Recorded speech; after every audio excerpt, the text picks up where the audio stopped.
খোদ হাইকোর্টের আইনজীবীরই সই জাল, ব্যাংক অ্যাকাউন্ট থেকে উধাও লক্ষাধিক টাকা। ওই আইনজীবীর নাম প্রদীপ কুমার রায়, বাড়ি প্রিন্স আনোয়ার রোডে। সোমবার নিজের বেসরকারি ব্যাংক অ্যাকাউন্টের স্টেটমেন্ট নিতে যান তিনি।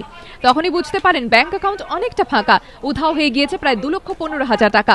শেষ পর্যন্ত ব্যাংকের সিসিটিভি ফুটেজ খতিয়ে দেখে নিজেরই গাড়ির চালককে শনাক্ত করেন তিনি। অভিযুক্তর নাম কল্যাণ গায়েন। আইনজীবীর অভিযোগ, তাঁর চেক বই থেকে 3টি চেক চুরি করেন তাঁর গাড়ির চালক। এরপর 3টি চেকে 3বার তাঁর সই জাল করে দফায় দফায় টাকা তোলা হয় বলে অভিযোগ ওই আইনজীবীর। আইনজীবী প্রদীপ কুমার রায় জানিয়েছেন, প্রথমবার 14 জানুয়ারি দীপক পালের নামে 75,000 টাকা তোলা হয়। ঠিক 1 মাস পর 14 ফেব্রুয়ারি ফের দীপক পালের নামে 70,000 টাকা লোপাট করা হয়। তৃতীয়বার 1 মার্চ সেলফ হিসেবে 70,000 টাকা তোলা হয়। যেখানে হেভি অ্যামাউন্টের ক্যাশ উইথড্রল হবে, আবার সেটাও দেখা যাচ্ছে 45 দিনের মধ্যে 3টে চেকে 2,15,000 টাকার উইথড্রল।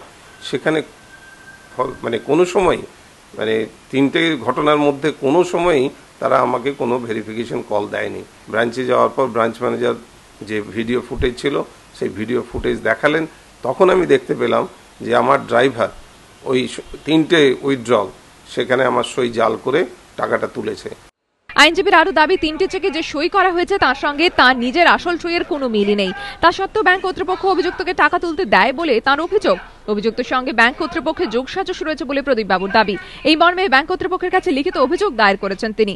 যাদবপুর থানায় গাড়ির চালক ও ব্যাংক কর্তৃপক্ষের বিরুদ্ধে অভিযোগ দায়ের করেছেন ওই আইনজীবী। অভিযুক্ত গাড়ির চালক পলাতক।